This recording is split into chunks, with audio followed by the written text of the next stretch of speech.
भगवान के शरीर से बड़ी सुंदर कन्या प्रकट हो गई। उसके मस्तक पे बड़ा तेज है, बड़ा तेज है। अब तो वो कन्या को मुरनाम का दैत्य देखने लगा और मन ही मन कह रहा है कि मैंने इतनी सुंदर कन्या तो बहुत देखी अपने जीवन में, लेकिन इतनी सुंदर कन्या नहीं देखी कि इसके मस्तक पे इतना तेज है। आज उस कन्या ने कहा, हे मुरनाम के दैत्य, तू इनको छू भी नहीं सकता है। अगर तू बलशाली है, अगर तू योद्धा है, अगर तू शक्तिशाली है तो मेरे साथ में युद्ध कर। अगर तू बलशाली है, योद्धा है तो मेरे साथ में युद्ध कर। अब तो उस कन्या के साथ में मुरनाम के दैत्य का बड़ा भीषण युद्ध होने लगा। भीषण युद्ध उस मुरनाम के दैत्य का वध कर दिया उस कन्या ने। और जैसे ही वध किया उसी समय पे मेरे नारायण भगवान के नेत्र खुल गए, नेत्र खुल गए। और जैसे ही भगवान खड़े हुए तो उन्होंने देखा कि सामने मुरनाम का दैत्य मरा हुआ पड़ा है। और जैसे उसे मृतक अवस्था में देखा, फिर उस कन्या को देखने लगे। भगवान कहने लगे कि देवी, अरे कन्या तुम कौन हो? ये तो मेरा दुश्मन था, ये मुरनाम का दैत्य था, इसे तो मैं मारना चाहता था, लेकिन इसका वध किसने कर दिया? इसका वध किसने कर दिया? तो वो कन्या कहने लगी कि मैं आपके शरीर से पैदा हुई हूँ, मेरा नाम एकादशी है। और जब ये आप यानी निद्रावस्था में, तो ये आपको मारने के लिए आया था, इसलिए मेरे होते हुए आपको कोई छू नहीं सकता है, इसलिए मैंने इसका वध कर दिया। आज भगवान कहने लगे, एकादशी तूने मेरे प्राणों की रक्षा की है, और जा मैं तुझे वरदान देता हूं, सब तिथियों में तू मुझे सबसे ज्यादा प्यारी रहेगी। सब तिथियों में तू मुझे सबसे ज्यादा प्यारी रहेगी। और जो भी भक्त मन से तेरा व्रत करेगा, तेरा व्रत करेगा, तेरा पूजन करेगा, द्वादशी में पारायण करेगा, तो मैं सदैव उसका कल्याण करूंगा। और उसके इसीलिए भगवान को एकादशी सबसे ज्यादा प्रिय है। बोलिए हरि बाबा हरिलाल की जय। गोविंद मेरा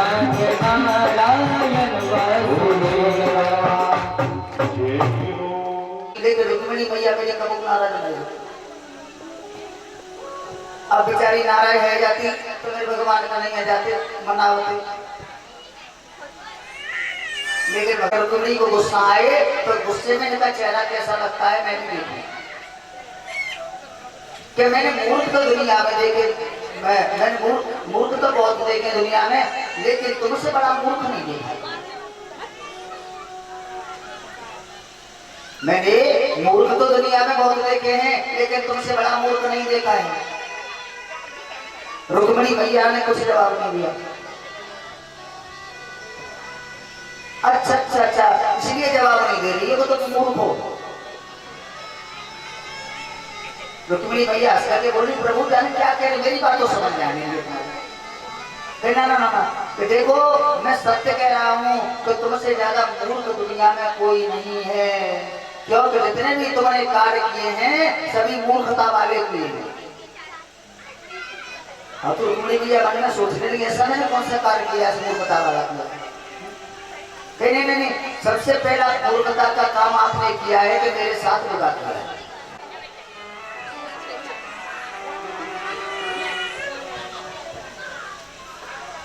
मेरे साथ विवाह किया है, पर क्या मैं तुम्हारा दोष सुनाऊं? तुम्हारा दोष सुना है कि तुमने सोची होगी कि बहुत बड़ा योद्धा है, यानी बहुत बड़ा योद्धा है, तो योद्धा समझ के क्या कर लो। तो मैं तो कोई योद्धा ना हूं, मोतीदार डरपोक कोई ना है, मैं तो समुद्र में छुप हो गया हूं जरासंध के टक्की में। मैं तो समुद्र में छुप के रहती हूँ डर के माए।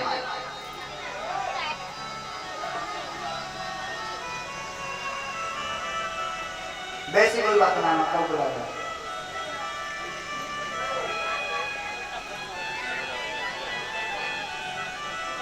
और कहा मैं तो डर के मारे छुप के हो रहा था। फिर रुक्मिणी मैया के मुंह की तरफ देखा, देखो ये है हमारे भारत की नारी,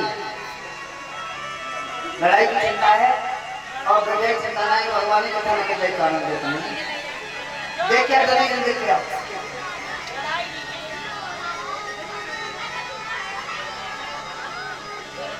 नहीं तो ना कर बैठे का उसने। अब तो जैसे ही रुक्मिणी मैया के चेहरे की तरफ देखा, लेकिन रुक्मिणी मैया को बिल्कुल भी क्रोध नहीं आया। जब क्रोध नहीं आया, जब क्रोध नहीं आया तो फिर कहने लगे कि शायद तुमने मन में विचार ये किया होगा कि मैं बहुत सुंदर हूँ, कि मैं बहुत सुंदर हूँ, तो दुनिया में तो कोई कहते कर्मा करते हैं, कोई कारो कहते हैं, कोई कछु कहते हैं। फिर देखो रुक्मिणी मैया के चेहरा की तरफ फिर भी उनको क्रोध नहीं आया। अब वो फिर कहने लगे कि शायद तुमने विचार किया होगा कि मैं बहुत बड़ा राजा हूँ, मैं बहुत बड़ा राजा हूँ, तो मैं कोई राजा ना हूँ, मैं तो जीवन भर चोरी करी है। अब तो भगवान ने जैसी अटपटी बातें करी। हाँ, शायद तुमने मन में ये विचार किया होगा कि मैं बहुत बड़ा भगवान हूँ, सभी मेरा नाम लेते हैं, तो मेरा नाम कोई वैसे ही न ले, तो जिन्हें पे काम आए कहते हैं काम हो तो ना है, राम ले तो ना है। गई वैसे में बैठो बैठो साधु महात्मा नाम ले बैठो और ये भी नाम ले।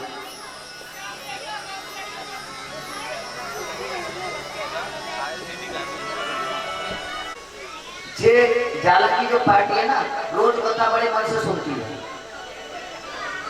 रोज कथा जाला की पार्टी बड़े मन से सुनती है। और जाला चाहे बड़े हैं चाहे छोटे हैं चाहे कैसे हैं, उन्हें कचरियां जरूर बेचनी है, कछु भेजा।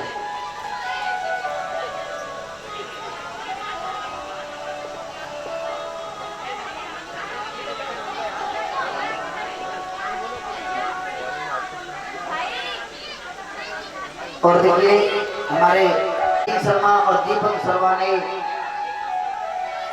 हमारा सम्मान किया है। ठाकुर जी से कामना करते हैं कि दोनों बच्चों के जीवन में हमेशा खुशियां बनी रहे और मेरी परमात्मा की कृपा इनके ऊपर बनी रहे। एक बार तारीफ पर फिर भी क्रोध नहीं आया, तो आज तो भगवान ने ऐसी अटपटी बात कह दी, तो क्रोध आवे के ना आवे। अगर देखो तुम्हारे मन में है, चलो तुमने कोई गलती कर दी बाई चांस, अब वो प्यारे मन में है, तो मैं तुम्हारी शादी तुम्हारे भाई के साले शिशुपाल के साथ करवा दूं। अगर तुम्हारे मन में है तो तुम्हारी शादी, अब कुछ ना बिगड़ो, तो तुम्हारी शादी तुम्हारे भाई शिशुपाल के साथ करवा दूं। अब एक बात बताओ, 4 बालकन की मम्मी थे, ऐसे कोई कहो तो कोई बर्दाश्त कर लेगो, लेकिन मेरी रुक्मिणी मैया को क्रोध नहीं आया और एक कदम मूर्छित होके जमीन पे गिर गई। आपने जो भी बात कही है वो सत्य ही कही है।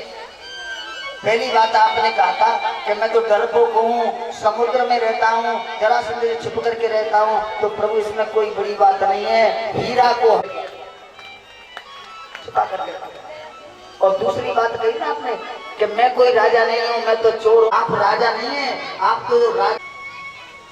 तीसरी बात आपने कहा था कि मेरा तो नाम जिस पर नाम लेता है काम अपना बोल लेते हैं। प्रभु जो आपका नाम नहीं लेते हैं तो वो हमेशा इस भवसागर में ही डूबते रहते हैं। क्यों? कि जो आपके नाम और अंतिम बार आपने कहा था कि शिशुपाल, तो प्रभु ये शरीर है,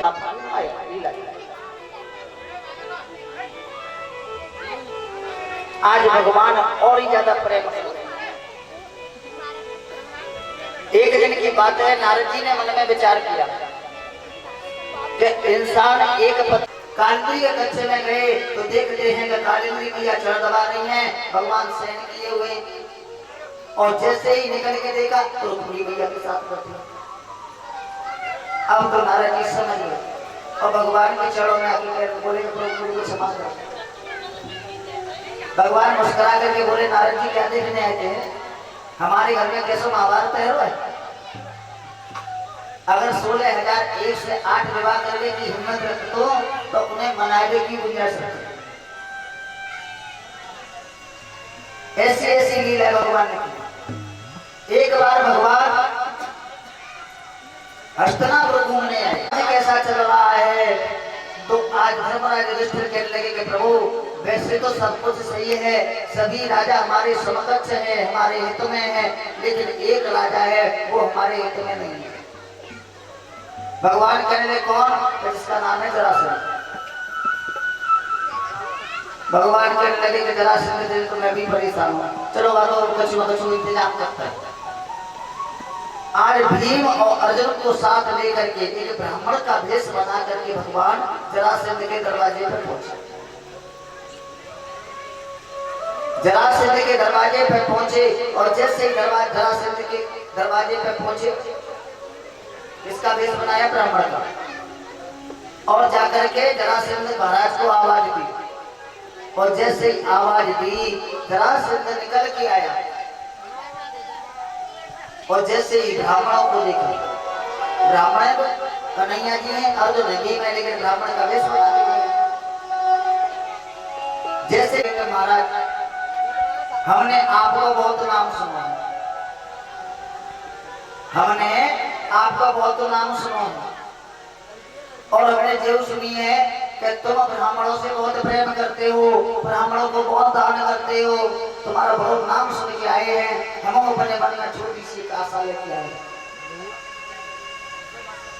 और जैसे ही भगवान ने देखा कि अब ये ब्राह्मणों का कब से मालूम है, 10,000 जब ब्राह्मणों को पूजा पर बैठाया था, भगवान कन्हैया 18वीं बार मथुरा को छोड़ करके चले गए।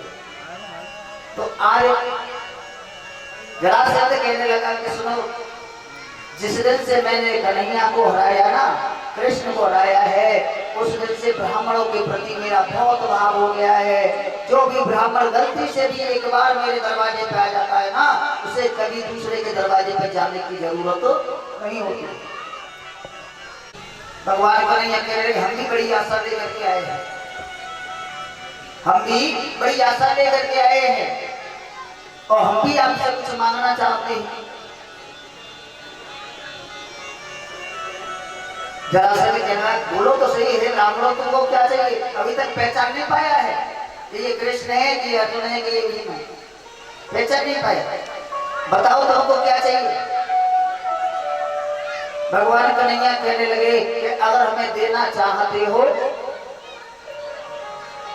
और जो मांगे हम सो दोगे तो संकल्प करो, संकल्प करो। अब तो जरासंध कहने लगा कि तुम चिंता मत करो, ये मेरा वचन है, वचन ही मेरा संकल्प है, मेरा वचन ही मैंने कह दिया वही संकल्प हो गया। आप मेरी बात को मानो तो सही। जब से मैंने कृष्ण को हराया है और तब से ब्राह्मणों के प्रति मेरा बहुत भाव है, ब्राह्मणों के प्रति बहुत भाव है। और जैसे बार बार कह रहा है ना कि मैंने कृष्ण को हराया है, मैंने कृष्ण को हराया है, आज अर्जुन से कहने लगे कि देख लो है, जाकू जब 17 बार हमने हराया है, जाकू जब 17 बार हमने हराए हुए, ताकि तो जाने आज तक ना की, ताकि तो जाने आज तक ना गई। और आज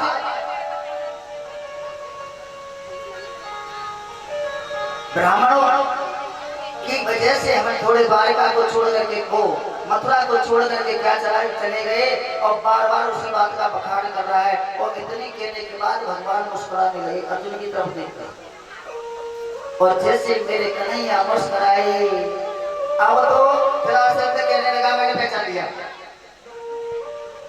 न कोई तुम 53 हो, तुम हो द्वारिकाधीश कन्हैया और ये है भीम और ये है अर्जुन।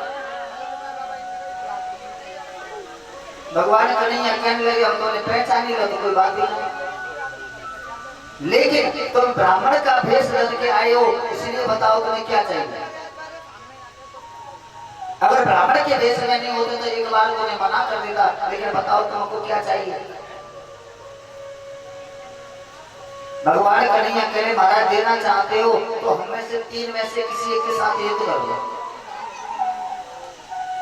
या तो मेरे साथ कर लो, या अर्जुन के साथ कर लो, या भीम के साथ कर लो। तो देखो जरासंध क्या कहने लगा कि कृष्ण तुम्हारे साथ तो मैं वैसे नहीं करूंगा, क्योंकि जिसको मैं एक बार हटा देता हूँ उसके साथ दोबारा युद्ध नहीं करता हूँ।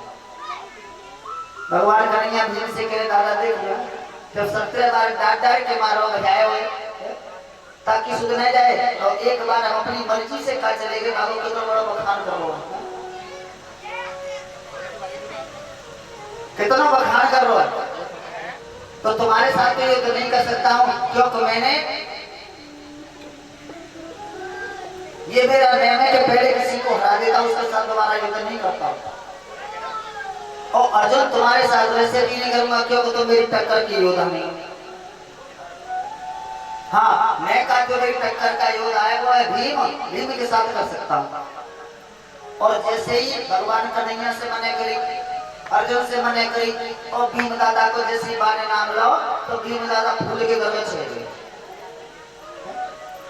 फूल के घर में चले गए। देख लो क्या जरासंध ने अर्जुन को फेल कर दो, कन्हैया द्वारकाधीश को फेल कर दो, और जाने अपनी टक्कर को योद्धा वो तू समझो, खुशी को ठिकाना है। और भगवान कन्हैया भीम की तरफ देख रहे हैं, अर्जुन से सारा करने के दादा को देखो तो सही भूले ना सवाए, लेकिन तुझे ना पतो को जाको नाम जरासंध है कितना मारे हो ये पतो ना है। जैसे ही युद्ध प्रारंभ हुआ और सुबह से युद्ध चलते चलते शाम हो गई, और भगवान कन्हैया ने समझाया तो चिंता मत करो दादा, कल जब युद्ध करो तो मेरी तरफ देखिए, मेरी तरफ देखिए। और जैसे युद्ध प्रारंभ हुआ भगवान कन्हैया ने तिनका उठाया और ऐसे करके बीच में से चीर करके इशारा किया कि इसको बीच में से चीर करके अलग फेंका, और जैसे भीम ने चीर के बीच में से अलग फेंका, अब तो भीम से बड़े खुश होने लगे कि मैंने जरासंध को मार दिया। और जैसे ही नेक आगे चले बाकी दोनों हिस्सा फिर जुड़ के खड़े हो गया। अरे भीम कहाँ जा रहा है, तू क्या सोच रहा था कि मैंने जरासंध को मार दिया, मुझे मारने वाला तो कोई पैदा ही नहीं है। और जैसे मुड़ के देखो अब तो कानून में से पसीना चलने लगा, फिर युद्ध प्रारंभ हो गया। भगवान ने फिर दूसरा तिनका उठाया और ऐसे चीरा, और इधर का इधर, इधर का इधर, फिर ऐसे चीर करके भीम ने जरासंध को फेंक दिया, उसका प्राण हो गया। तो महाराज परीक्षित कह रहे प्रभु ये बात हमारी समझ में कम आई है कथा, आपकी प्रत्येक कथा समझ में नहीं आई कि ये जरासंध जिंदा क्यों हो जाता था, दोनों इससे जुड़ के से जाते थे उसको। तो कहा कि बहुत छोटी कथा, ध्यान से सुनिए। एक महाराज हुए जिनका नाम था व्रतरथ, एक महाराज थे जिनका नाम था व्रती थी, और संतान की प्राप्ति के लिए वो प्रत्येक मंदिर में जा रहे हैं, जहाँ भी भगवान का कीर्तन हो रहा है वहां जा रहे हैं, भगवान के दरवाजे पे जाके माथा टेक रहे हैं कि प्रभु ज्यादा नहीं तो हमें एक संतान दे। लेकिन इतना सब कुछ करने के बाद भी उनके संतान नहीं हुई। अब तो बड़े दुखी होने लगे, बड़े दुखी होने लगे, और आज अपनी पत्नियों को छोड़ करके वन में चले गए, वन में चले गए, इधर उधर मारे मारे फिरने लगे, कैसे भी हो एक संतान हो जाए जिससे मेरे आगे वंश को चलाने वाला कोई आ जाएगा। तो वही प्रवास करने के लिए एक संत मंडली आई, और आज महाराज व्रतरथ ने उनकी बड़ी सेवा की, और सेवा की, और जब संत मंडली प्रवास करके चलने लगी तो आज महाराज व्रतरथ से कहने लगी कि आपने महाराज हमारी सेवा की है। आप बताइए आपको कौन सा वरदान चाहिए। तो आज महाराज दशरथ कहने लगे कि मेरे घर में कोई संतान नहीं है, मुझे ऐसा वरदान दे दो कि मेरे घर में एक संतान हो जाए। तो संतों को दया आ गई और संतों ने एक फल निकाला और कहा कि ले जाकर के अपनी पत्नी को खिला देना, समय आने पर तुम्हारे घर में संतान पैदा हो जाएगी। ये संतों की बाणी है, ये संतों का आशीर्वाद है। आज महाराज दशरथ अपने घर गए बड़े खुश होकर, लेकिन यहाँ उन्होंने गलती कर दी, क्योंकि उन्होंने संतों से ये नहीं कहा था कि मेरी दो पत्नी है। उन्होंने क्या किया कि उस फल को लिया, उसके दो हिस्से कर दिए। एक हिस्सा एक पत्नी को दे दिया और एक हिस्सा एक पत्नी को दे दिया, इसलिए कि दोनों के एक पुत्र हो जाएगा। दोनों पत्नियां गर्भवती हो गई, समय आने पर पुत्र को जन्म दिया। तो आधा हिस्सा एक पत्नी ने पुत्र को जन्म दिया और आधा हिस्सा एक पत्नी ने, बीच में से दोस्त, लेकिन दोनों हिस्से जितने थे मरे हुए। अब तो महाराज दशरथ बड़े दुखी होने लगे, बड़े दुखी होने लगे कि इतनी मिन्नतों के बाद में, इतनी सेवा के बाद में जो मेरे पुत्र हुआ वो भी किसी काम का नहीं हुआ। ऐसे दोनों हिस्सों का मैं करूंगा क्या। तो आज क्रोध में आकर के उन्होंने सैनिकों को बुलाया, सैनिकों को बुलाया और कहा कि ये दो बच्चे के हिस्से हैं ना, इनको ले जाकर कहीं जंगल में जमीन में गाड़ दो, जमीन में गाड़ दो। आज सैनिक उस हिस्से को ले, दोनों हिस्सों को लेकर के जाते हैं, लेकिन उसको जिंदा देखकर उन सैनिकों को दया आ गई। उन बच्चों को जमीन में नहीं गाड़ा, बल्कि एक वृक्ष के नीचे रख करके वहां से चले गए, रख करके चले गए। उसी जंगल में एक जरा नाम की दैत्य थी, जो तांत्रिक विद्या में पारंगत थी, जो तांत्रिक विद्या में पारंगत थी। और उसको पता चल गया कि ये महाराज दशरथ का पुत्र है। आज उसे ले गई, उसका पालन पोषण करने लगी और तांत्रिक विद्या से उसने क्या किया कि दोनों हिस्सों का एक कर दिया और एक पुत्र को बन गया। आज ले जाकर के महाराज दशरथ के पास पहुंचे और कहा कि महाराज ये आपका पुत्र है, ये आपका पुत्र है, आप इसका पालन पोषण करें। मैंने अपनी विद्या से इसे दो का एक कर दिया है और भविष्य में इसे कोई मार नहीं पाएगा। जब भी इसके दो हिस्से कर देगा, लेकिन जुड़ करके ये एक ही हो जाएगा। आज वही कारण था कि भीमसेन ने चीर करके ऐसे फेंका और दोनों हिस्से जुड़ करके फिर एक हो गए। इसी के उसका नाम जरासंध है। भोली वृंदावन हरि लाल कि गोविंद मेरो है, गोपाल मेरो है, गोविंद मेरो है।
दर्शन पाया उनके पधारे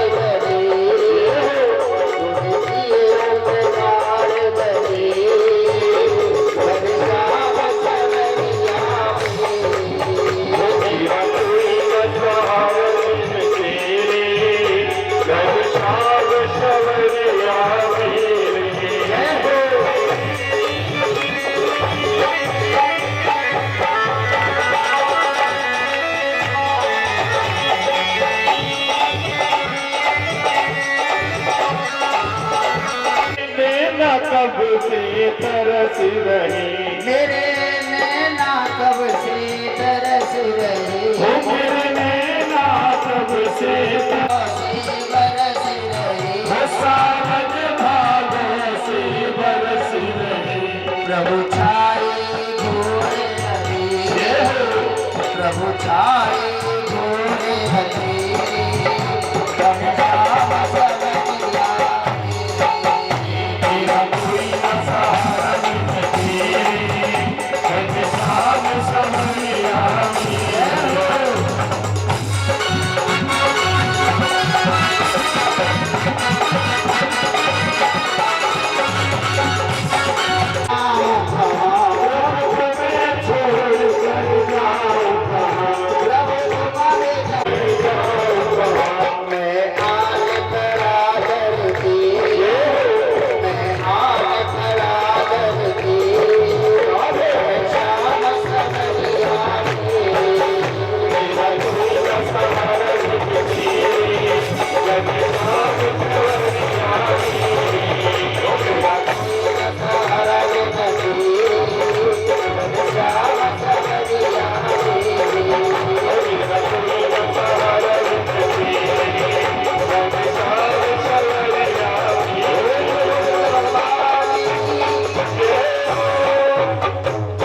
पौंड्रक महाराज नहीं कहेगा, आज से मेरा नाम चेंज हो रहा है। और कौन सा नाम रखा जा रहा है? आज से मुझसे कोई पौंड्रक महाराज नहीं कहेगा, आज से मुझसे वासुदेव कृष्ण पौंड्रक महाराज कहेंगे। क्या कहेंगे? वासुदेव कृष्ण पौंड्रक महाराज कहेंगे। तो आज से उसमें का नाम क्या रखा गया? वासुदेव कृष्ण पौंड्रक महाराज। और बताओ, और कन्हैया कैसे, द्वारकाधीश कैसे रहते हैं? क्या मन तो देखिए कबो कबो उनके चारे हाथ हो जाते हैं। तो उन्होंने एक कारपेंटर को बुलाया, कहा कि 2 हाथ तो मेरे हैं, 2 लकड़ी के और लगा दे। उसने 2 हाथ लगा दिए। और बताओ आगे की खासियत क्या है? कि वो मोर मुकुट लगाते हैं तो मोर मुकुट बनवा लिया। और बताओ कि कभी कभी उनकी उंगली पे चक्र आ जाता है तो उसने एक डुप्लीकेट चक्र बनवा करके एक सेल लगवा करके बना दिया। बटन दबाओ चालू, बटन दबाओ बंद। अच्छा, और बताओ द्वारकाधीश का खासियत है कि वो बंसी बहुत बजाते हैं, एक मुरली बना दी। अब बताओ मुझ में और द्वारकाधीश में कोई फर्क है? सेल में कोई नहीं फर्क है। अरे महाराज अब तो आप बिल्कुल द्वारकाधीश लग रहे हो। तो मेरा नाम सब पूरे जितना मेरा राज कह दो कि सभी आज से वासुदेव पौंड्रक कृष्ण कहेंगे। वासुदेव पौंड्रक कृष्ण के नाम से मुझे जाना जाए। और आज के बाद में जो भी आहुति लगेंगी मेरे नाम की लगेंगी, मेरे नाम की लगेंगी। ओम नमो पौंड्रक वासुदेवाय नमः स्वाहा। तो मत लगिए भाई, हमें चालू है तो पल्ली की मंत्र बताइए। और आरती है करेगी मेरे नाम की है करेगी। और आरती कौन सी है करेगी मालूम है? ओ मुझे पौंड्रक देवा स्वामी के पौंड्रक देवा, ओ मुझे पौंड्रक देवा तुम तो भक्त जनों के तुम तो प्राण की लेवा, ओ मेरे पौंड्रक देवा। 35 जना के मैं कर लिया, 1 महीना की बहुत पतली सी ऐसी बनाएंगे और ले ले जराई भगवान आरती कर विठ लगे। मात पिता तुम मेरे शरण गहूं में किसकी स्वामी। कहते हैं कि तुम्हें माता हो तुम्हें पिता कौन शरण में जा। अभी तो धूमती चल रही है ना। सुख संपत्ति घर आवे,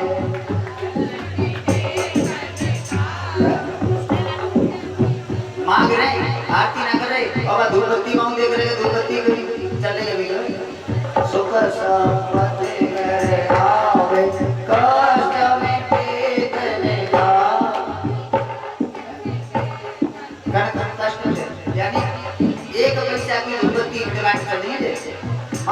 परमात्मा मेरे सुख संपत्ति घर आवे दीन बातो करता तुम ठाकुर मेरे जो कुछ बतो तुम्हें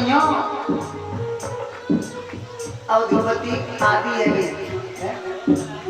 आदि है लेकिन मेलोडी का कुछ नहीं और फिर विषय बेकार बेटाओ पाप हरो देवा स्वामी पाप हरो देवा श्रद्धा भक्ति बढ़ाओ श्रद्धा भक्ति बढ़ाओ संतन की सेवा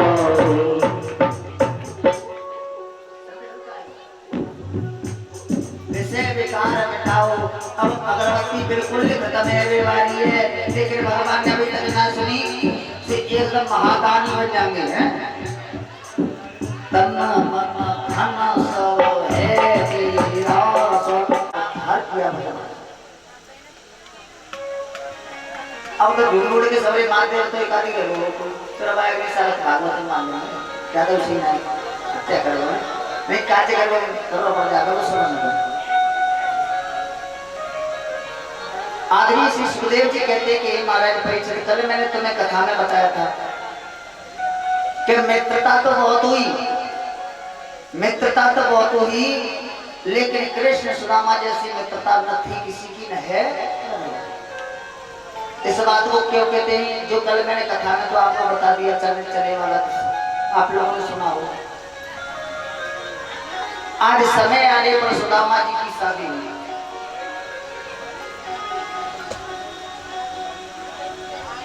और शील माने स्वभाव सुमाने सुंदर और शील माने स्वभाव यानी अच्छे स्वभाव वाली है इसका नाम है सुशीला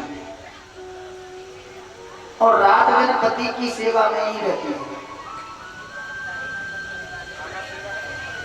और सुदामा जी की बेचारे की हालत कैसी है